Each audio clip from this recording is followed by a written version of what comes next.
Great morning, everyone, and welcome again to this episode of Hashtag Motivational Monday Talk Show. Before we begin, I'm Cecil Apad, Mary Kay Senior Sales Director and a Women Empowerment Advocate. In this channel, I talk about women success stories, Mary Kay business and product how-tos, and tidbits of my travels.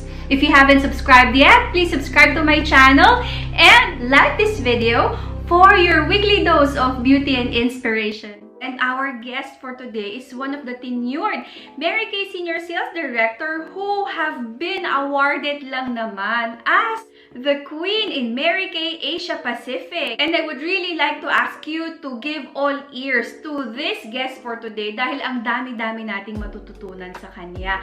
And just to share with you, some of her achievements are as follows. So she was a First Princess of Unit Sales in 2016 and 2017, Queen of Unit Sales in 2019, Circle of Excellence 5 times since 2006, Circle of Achievement 6 times since 2006, and ibig sabihin kapag Circle of Achievement, that is about 8 million and above for 1 year, and Circle of Excellence naman is 12 million and above for 1 year of unit sale. Ito yung mga trips naman na na-achieve niya. She have traveled in Asia Pacific, the Asia Pacific Red Jacket Rally to China in 2005, 2008, and 2017. The Dream Big Build Strong Hong Kong Achiever Challenge in 2015 and 2017. Top Sales Director's Trip to Europe, in Prague, in South Africa, in Turkey, in Greece. Kasama ko siya sa Mediterranean cruise. Vienna, Austria, London, and Rome. So, yun lang naman ang mga bansa sa Europa na naikot na ng guest natin today. And of course, in America, she was able to achieve the Catch the Dream Dallas, Texas, USA Challenge in 2006, 2007, 2010, 2016 and 2017. Oh, diba? Ayan, hindi pa dyan na isa-isa yung mga Asia Pacific countries na napuntahan niya, but she have traveled to more than 20 countries just because of her Mary Kay, and all of them are all expense paid trip by Mary Kay with allowances pa. And of course, sa mga 5-star hotels palagi nag-i-stay, di ba? Yung buhay mayaman talaga. On top of that, she have also achieved the NSD in the making in 2006, 2015, and 2019. So ito pa, puro travels din all over the place. Ang NSD in the making is either in Singapore, Malaysia, or other Asia Pacific regions. Her other achievement includes Pink Car Achiever. Nakalimang Mary Kay Pink Car lang naman siya. So, ibig sabihin talagang na-achieve niya every 3 years yung requirements to have a Mary Kay Pink Car.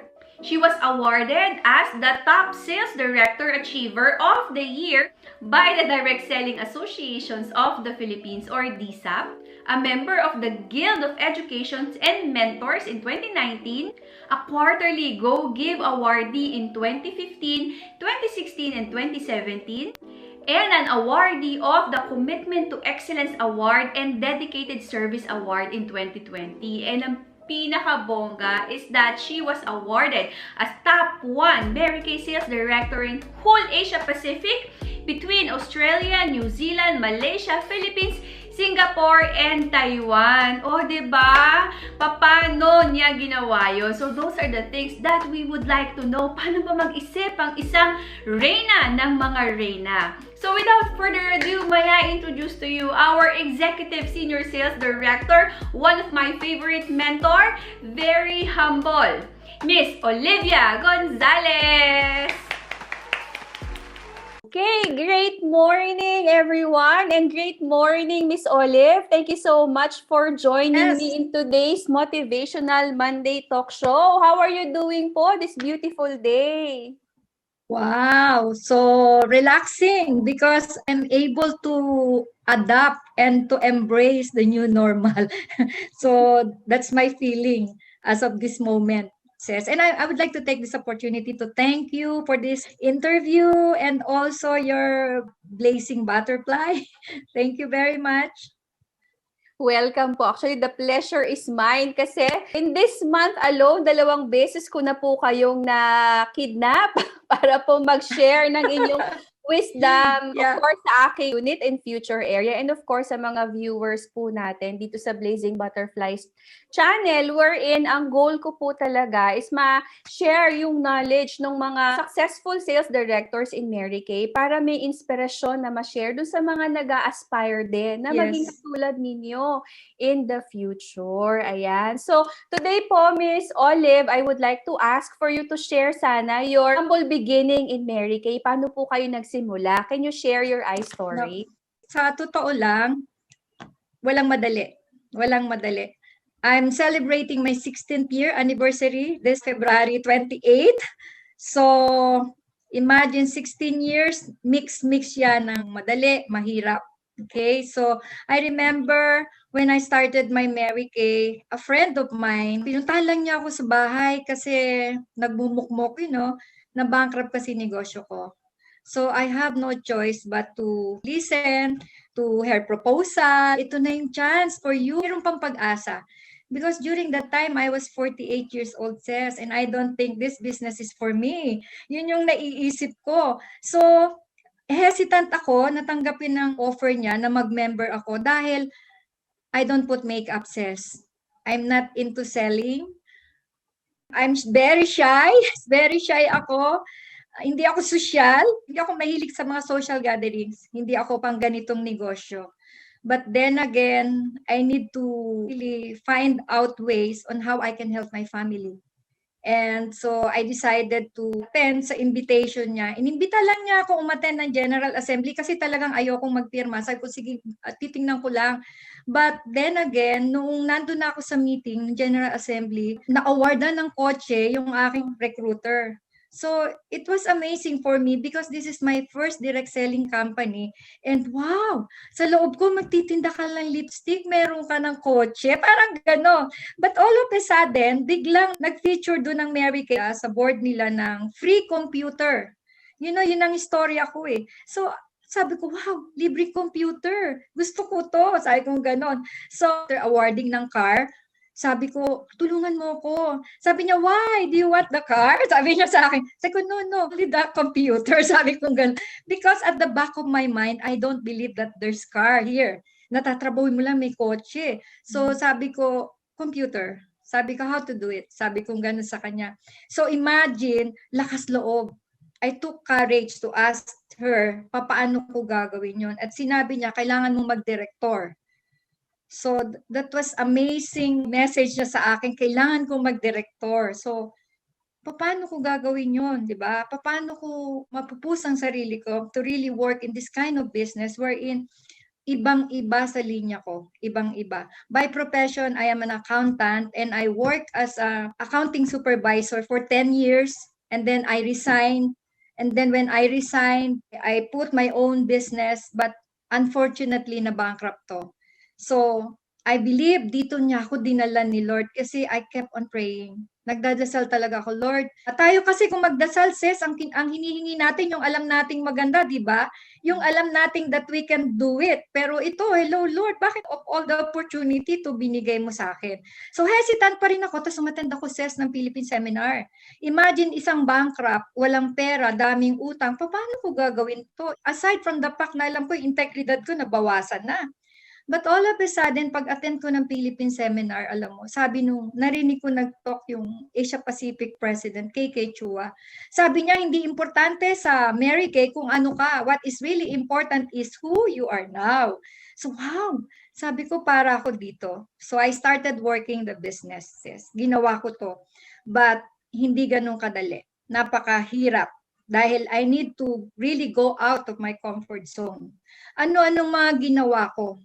Of course, nandun pa rin yung I really pray for courage. Yun yung una kong ginawa, sis. Nagdadasal talaga ako to give me courage and wisdom to pursue this opportunity. Kasi alam mo, sis, naniniwala ako na by faith, I can do it.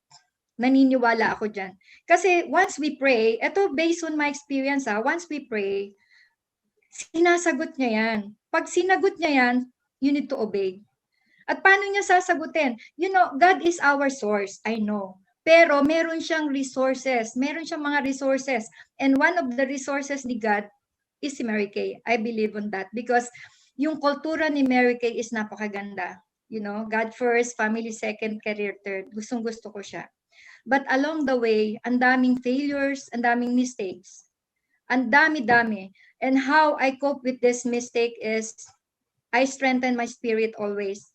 I always talk to God, communicate. I put Him at the center. Tanda ko yon for 7 years. I live in Quezon City. Sasakay ako MRT. Kasi habol ako ng training because I need to learn. Nakikinig talaga ako sa mga tututunan ko. Kahit na mga beauty consultant, sales director, pinapakinggan ko sila. I need to listen because I know listening is the best communication, di ba? So how can I communicate kung di naman ako marunong makinig? So talagang nag-aral lang ako talaga, inaral ko yung negosyo. Ang aral, hindi lamang pakikinig but also application. In-apply ko talaga yung mga dapat gawin. And I really trust God that kung ano man yung nangyayari, it's like I'm attending a school, parang school of trials, yung mga subilidad na ginagawa ko. Sasakay ako sa MRT says, nakabitin ako, and sometimes hahabol ako sa meeting kahit sa bus, nakabitin ako sa bus for 2 hours, tingin ko pintig na pintig. Hindi ako marunong tumawid before says, kasi during the time na good old days, magandang negosyo ko, may tumawid ng kasada, di ako makatawid. But then again, nang kailangan kong gawin tong negosyo, yung hindi ko ginagawa, nagawa ko. But one thing for sure, nakikita ng Lord yung ating puso. Sometimes, alam natin na tama yung ginagawa natin, but ang God nakatingin sa heart natin. Our purpose, our intention, our motives. So I believe yung blessing ay nanggaling sa heart. Yung pagiging humble ko sa paniniwala. My humility, for me, humility is believing that God is the one who will give good results sa mga ginagawa mo, hindi sarili mo. Kasi sometimes ang tao, sa totoo lang, kaya hindi mag-push through to work their career, yung malaking ambisyon, hindi mangyari kasi akala nila sarili nila yung gumagawa. Not knowing, we'll just obey and do our best. Alam mo, meron kasing isang scripture talaga na gustong-gusto ko pag naririnig ko na it doesn't matter who work, it doesn't matter who train you. What matter is God will make it grow. Baon-baon ko yan, sis. Baon-baon ka yan. And then, along the way, hindi ko akalain, nakuha ko na lahat, sis, actually. Isang position na lang ang hindi, but yung mga award nilang yan. I got 5 pink cars. Nakakuha na ako 5 kotse. Naging number 1 ako sa Top Directors Asia Pacific trip. So, DSAP, number 1 sa DSAP. And anong ginawa sa akin ng Mary Kay? Ito, yung parang I live a significant life. Significant life for me is I can able to share with confident because Mary Kay molded me the way I am now.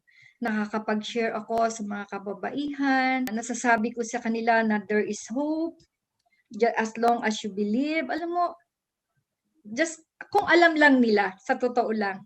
Because God is able, says, God is able to do more than you think, more than you ask, more than you can imagine, according to His richness in heaven. So tayo gagawa lang at susunod. Alam mo ba, sis, may isa akong experience, talagang unbelievable. Yung pinakamahirap na gawin ko dito is to put makeup. Ang hirap para sa akin nun. To sell because I'm not a sales type person. Mahirap din sa akin ang makipag-grupo socializing dahil hindi ako ganun. So mahirap sa akin mag-stocking. Mag-corporate for me is really impossible para sa akin. So one time, I have good experience that nakagising sa isip ko. Alam mo, isang mahirap kasi dito sa trabaho natin is we need to understand the quality time for our family. Quality time is not every day. Alam mo yon, one time pumunta ako sa isang area na dinidevelop ko. I'm trying to develop this area. And wala akong pera, sis. So ang gagawin ko, sis, pupunta ako doon na Friday night, tapos mag-aabang lang ako ng murang ticket ng Tuesday. Kasi bebenta muna ako para magkapamasahe, sis. Na-experience ko yan. So, pero one time, na pumunta ako doon, wala akong benta ng Saturday. Na ina-expect ko dati dami-dami kong benta. So, umiiyak ako Saturday night. Umiiyak talaga. Ito yung parang saddest na experience na unbelievable din yung ginawa dito sa akin ni God na miracle. So, iyak ako ng iyak nung gabing yon. Sabi ko, Lord, bakit ka ganyan? Sunday, hindi ako sanay ng malayo sa pamilya ko. Pero, wag mo naman patagalit, sabi kong ganon. So, iyak ako ng iyak, pero pagising ko ng umaga, sis, ito very true. Pagising ko ng umaga, para akong tricycle, labas hotel, parang tricycle. Sabi ko, dalhin mo nga ako kung saan may Bible study dyan. Parang ganun lang ginawa ko. And then when I listen, after that, inabot hanggang alas 12 ata yun. And then pagpunta ko sa isang food chain, kumakain ako. Siyempre, ready tayo eh. No, during traditional way, meron kang samplers, meron kang calling card, meron kang flyers. So may kinakausap ako pero yung kinakausap ko hindi interesado, bihis na bihis siya. Meron dun sa tapat ko, hindi nakabihis, may 2 batang kasama na nakasinelas. As in, alam mo yun, hindi ka dapat mag-prejudge pagdating sa ating hanap buhay. So nung nakita ko siya, sabi ko tingin ng tingin, parang interesado. Inabangan ko siya pagtayo niya. Hindi syempre, manners, hindi dapat during nakain. Pagtayo niya, inoferan ko siya, tuwan-tuwa siya at libre. But then again, so sa akin, for me, miracle yon. Naroon akong nakausap. But then again, inintay ko siya nung gabing yon, hindi siya dumating. So I'm so patience kailangan. Follow up kailangan. So hindi ko siya tinigilan, tinawagan ko, nangako nung gabi, hindi dumating. Pero kinabukasan ng umaga, maagang maaga sis, dumating sa hotel, nakapantulog, nagda-drive ng van, at sabi niya kung pwede sa bahay niya. Alam mo sis, ang benta ko sa oras na after demo, 40,000. I earned 20,000. So, alam mo ba, na-realize ko, sometimes God delays. Dinidelays niya yung ating mga plano. God sees the future. Eh. Alam niya, may benta pa. And not only that, says, so after that, bumili siya. Pagdating ng Tuesday, kabili na akong ticket. On the way, sabi niya, ate, hahabol ako, sama ako. Alam mo ba kung magkano nabili nung tao na yon? 560,000. So I earned 100,000 in 1 week. And that, I realized, nakagawa ako ng PowerPoint no na God delays, pero don't worry, ibibigay niya sa'yo yung para sa'yo. Because no one, eto tatandaan mo sis, sa mga nakikinig dito, do not compare yourself sa ibang tao kasi your blessing is yours. Walang makakakuha ng blessing mo. Ang blessing mo, sis, ang blessing ko ay magkaiba. So, naka-reserve lang yan. Okay? So, do not prejudge. Do not prejudge. Do not complain. Yun yung mga nalaman ko, and be patient. Yun yung mga natutunan ko at that very moment kasi napaka-imposible nun, sis. At even yung mga pangyayari ko, sis, alam mo ba, may dumating pa yung time na umattend ako ng Philippine Seminar. Umattend ako ng Philippine Seminar, nakita ko yung ating presidente, pinagkakaguluhan ng mga executive. Eh, hindi pa ako executive noon. Sabi ko, sis, one of these days, makikilala mo rin ako, KK. Sabi ko ganyan. And, you know, sometimes, we need to understand and we need to see from our heart kung anong gusto nating mangyari. Otherwise, it will never happen. So, anong nangyari? Nabanggit ko na yon. Diyos ko, more than that. Nakatabi ko si KK sa dinner with her wife, kwentuhan kami, naging ka-close ni husband. You know, everything binigay ni God. But in due time, huwag maiinip. Huwag maiinip. Kasi if you give up, then therefore wala nang mangyayari. Okay? So ano pa, naniniwala din ako sa bulong ng puso. Alam mo ba na during my first year in Mary Kay, I got the first travel in Czechoslovakia. I started 2005, but I traveled top director's trip 2006 sa Prague.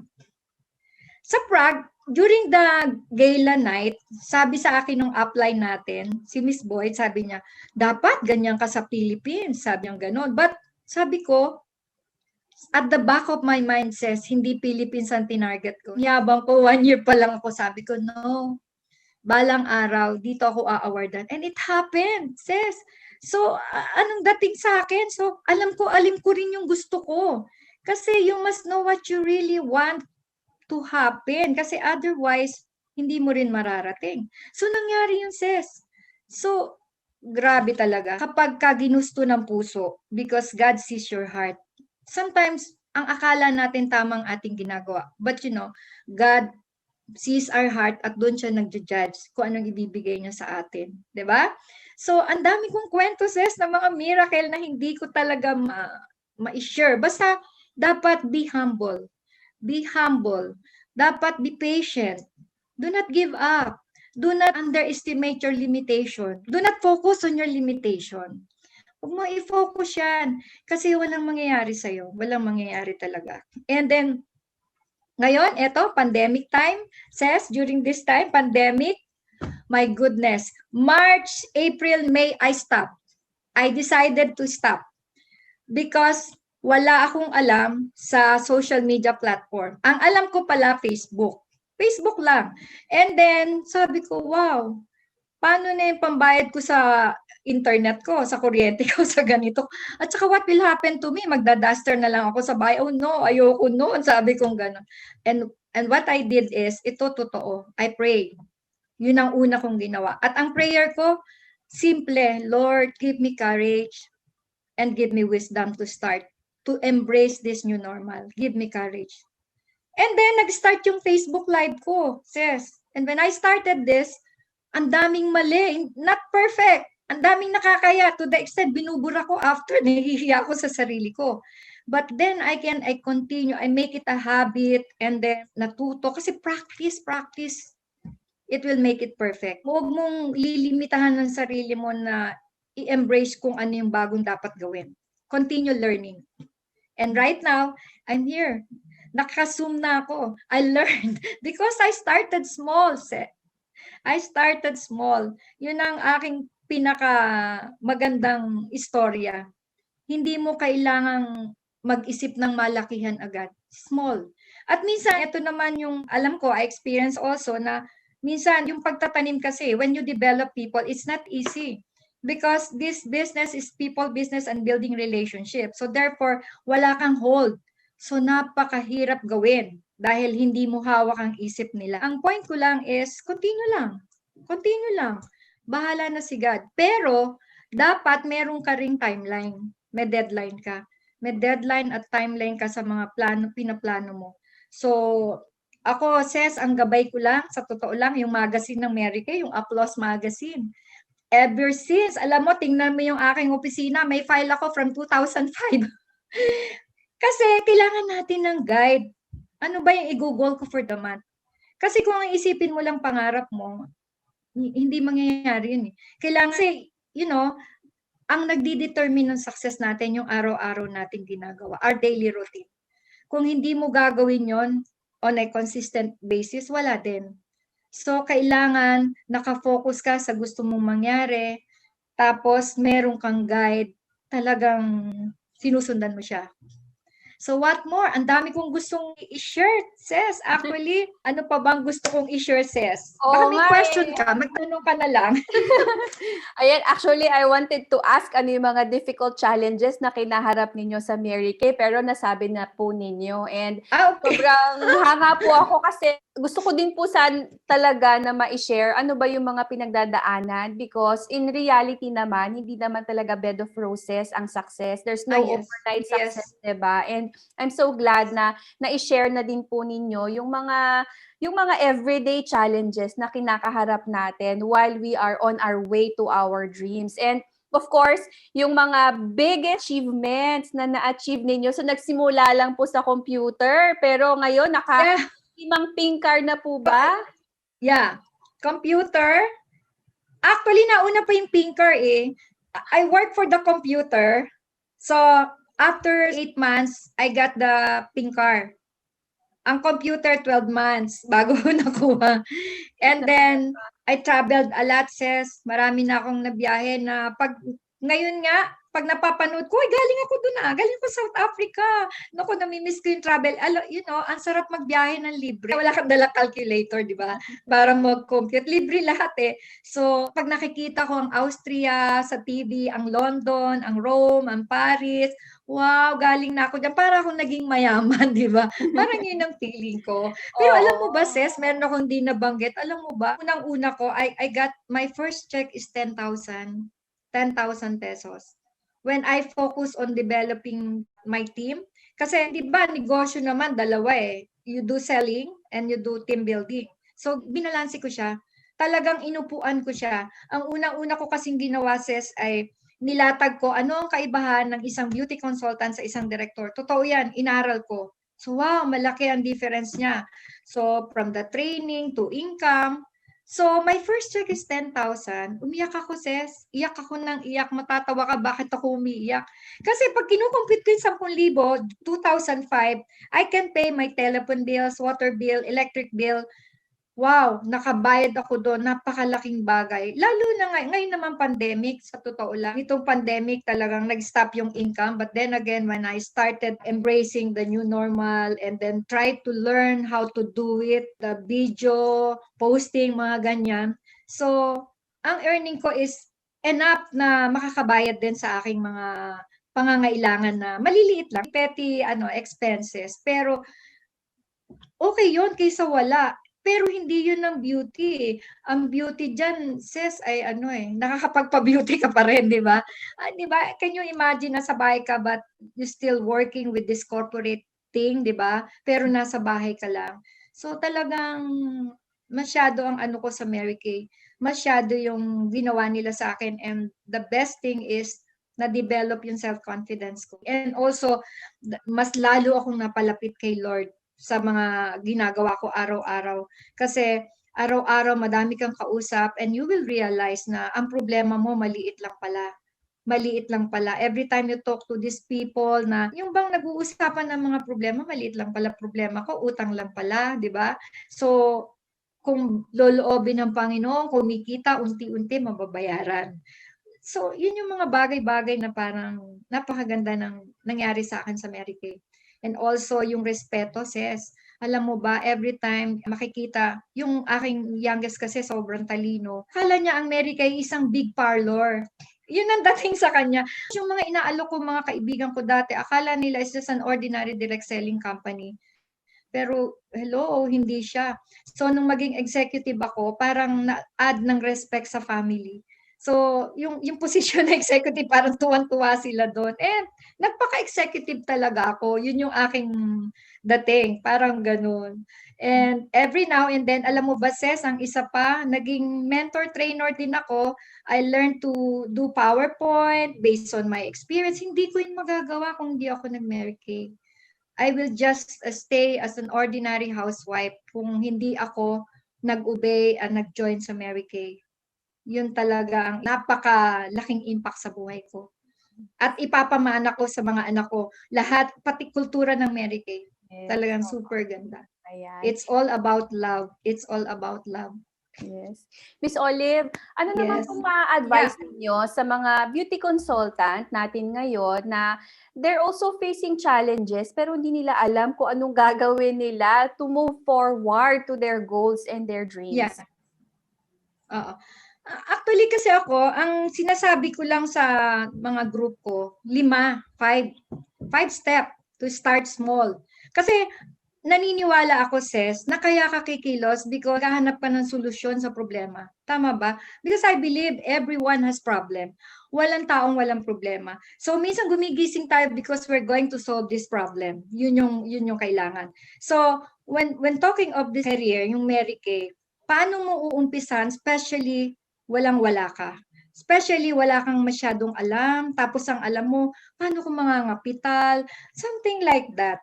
So, ang una kong ginawa, 5 step. Number 1 is yung ginawa ko, pray. Ang pray simple lang. Mag-pray ka na bigyan ka ng courage and wisdom. Second, after you pray, best way then is to plan. Ipaplano mo kasi alam mo, to the extent of put it into writing. Hindi pwede, maski ang problema, sis. Ang problema hindi pwede nasa ulo lang. Sasakit ulo mo. Dapat nakasulat. Okay? So after you pray for courage and wisdom, you write down your plan. Isulat mo lahat. Anong gagawin? Anong kailangan? Saan ka pupunta? Lahat isusulat mo. Importante yon. Number 3 is learning. You need to learn. You need to attend all the training. Libre naman ang Mary Kay. Libre lahat ang training nila. Your time lang ang kailangan. Your willingness, your humility to listen. Yun lang ang kailangan. So number 3 is you need to learn the business, learn the company. Kasi learning the company and the business will develop your confidence to do it. So yun ang alam ko. Pang-apat is you work. Yun pa lang ang time na mag-work ka. Meaning naka-ready ka na. And panglima, lastly, you pray again. And what are you going to pray? Surrender all your work, surrender your plan, surrender your learnings. Yun yung huli. And I believe mararating mo lahat ang narating ko. Mararating mo kapag ginawa mo yung mga step by step na yun. Okay? And Ano pa, Ses? ito po, if meron pong 3 skills as a Mary Kay beauty consultant na kailangan talagang i-master ng isang beauty consultant, kahit ano po yung top 3 na skills na yun? Okay. So, ano kasi, Ses, this business is not about us. It's about other people. Hindi to pang atin lang. The mere fact that our mission is enriching people's lives. So meaning, yun yung intention ng heart mo. And how can you enrich these people? So by offering the quality products that we have and the career na talagang mag-aangat sa iyo ng not tagumpay, but to live a significant life wherein you can share, you can empower women, di ba? So yun yung ano ko. So ang skill na kailangan nila, number 1 is yung communication. Because you cannot build your team, you cannot develop these people if you cannot relate to them. Kailangan makarelate ka sa kanila. Paano makarelate sa kanila? You need to listen, you need to ask question, listen, ask, ganun lang. And then magka-come up ka pa nga sa learning actually every time you communicate to these people. Yun yung number 1, communication. So, number 2 is you need to set your heart. Set your heart to love these people, to work their dreams, not your dreams. Because I believe, sabi rin niya ni Mary Kay, 1,000 folds will bounce back to you if you work for their dreams, di ba? So, open hands. Kailangan tutukan mo ano bang pangarap ng tao na to. Kailangan tulungan ko siya. And do not prejudge pagdating sa ganun. And syempre, tuloy-tuloy lang. Do not give up. Alam mo kasi, once sinabi mo na hindi ko kaya, your body is lying. Your body is lying. Your mind is lying. Dahil kaya mo yan. Ang problema lang ay nagkakaroon ka sometimes ng disappointment, discouragement, kasi especially when there are rejection. Pero Ses, ang rejection is not fatal. Ang rejection is just an opinion of other people. Why mo ibibigay ang pangarap mo sa opinion ng mga taong ito na nagre-reject, di ba? So para sa akin is just continue with a humble heart and pray. Pray. Kasi yung prayer will strengthen your spirit. And prayer is not just praying, God, I need this. You don't need to ask so many things from God. Just ask God for guidance. Communicate. Read the Bible. Kainin mo lahat ang mga pangako niya doon because everything is true. When He says there's nothing impossible with me, that is true. When He says, ask and you shall receive, that is true. Lahat yun totoo. Na-experience ko yan, Sis. Ako na walang-wala. Tapos, imagine yung hirap ko bago ko narating to. Imagine, kaya nga pag minsan may nakakausap ako, konti isa lang gawa at tas ayaw na dahil nahirapan na agad. Hello, you really want to move up the career path, if you really want to receive an extraordinary success, you need to do extraordinary work. Yun lang yun. Yung mga work na hindi mo nagagawa kahit kailan sa buhay mo. Hindi ko nagagawa lahat ng ginawa ko sa Mary Kay. Pero ginawa ko yon because everything na purpose ko, my purpose is always born out of love for my family, for other people. Yes. Grabe. Nagusto ko ngayong araw na to, di ba? Alam niyo, Miss Olive, what I love about with what I do is ako yung unang nabibless nung mga ini-interview ko na mga sales director. Yes. Totoo yan. Ses, di ba tayo leader? Ses, isa pang habol ko sa'yo. Alam mo ba ako na gusto kong ang mga team ko, yung mga grupo ko, gusto kong gumawa ng mga bagay na hindi nila nagagawa under this normal.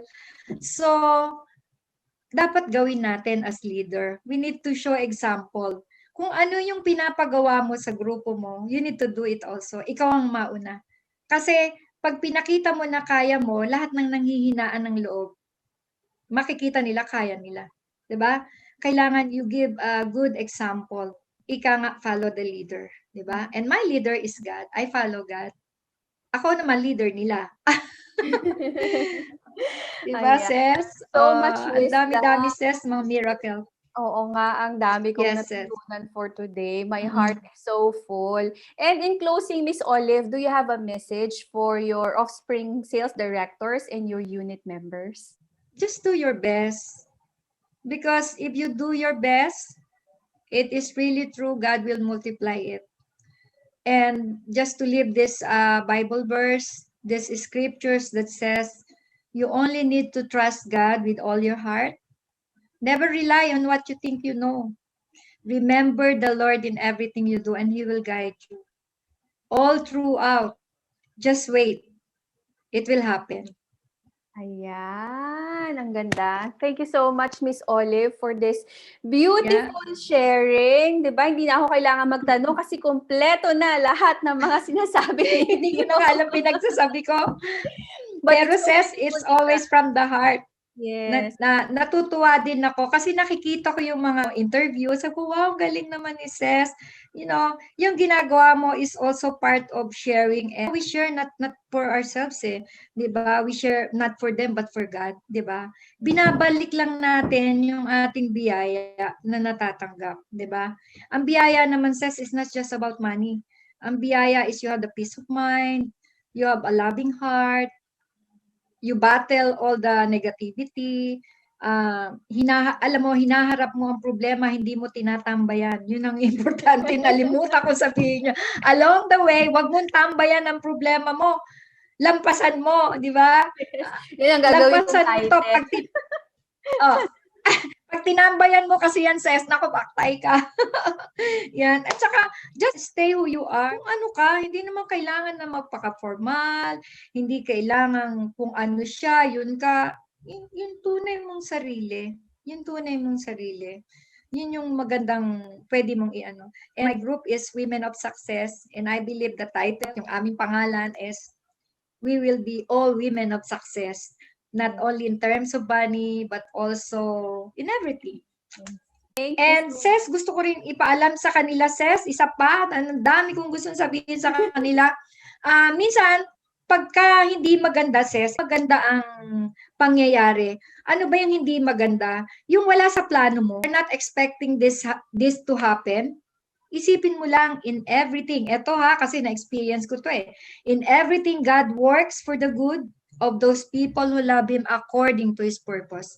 So, ibig sabihin, kahit na negative yung nangyayari sa gawa mo sa Mary Kay, kahit na daming rejection, kahit na wala kang benta, magandang plano niya sa'yo. Because in everything, God works for the good. Diba, Ses? Yes. Ang haba na ng sinabi ko, Ses, bahala ka na ano-ano dyan. Parang wala naman po akong aalisin kasi every word that you uttered is very lightening, diba? Enriching. Thank you, Lord. Ayan, thank you so much for the message that you've delivered today, Miss Olive. Sobrang na-bless po ako, and I'm sure yung mga viewers din po natin will be blessed with the wisdom that you have imparted with us today. Thank you so much for being with me. Yes, thank you 30 also. minutes full of wisdom. Sobrang dami kong natutunan, and I'm sure marami rin silang matututunan sa iyo, Miss Olive. Ayan. Yes, Ses. Thank you. Thank you.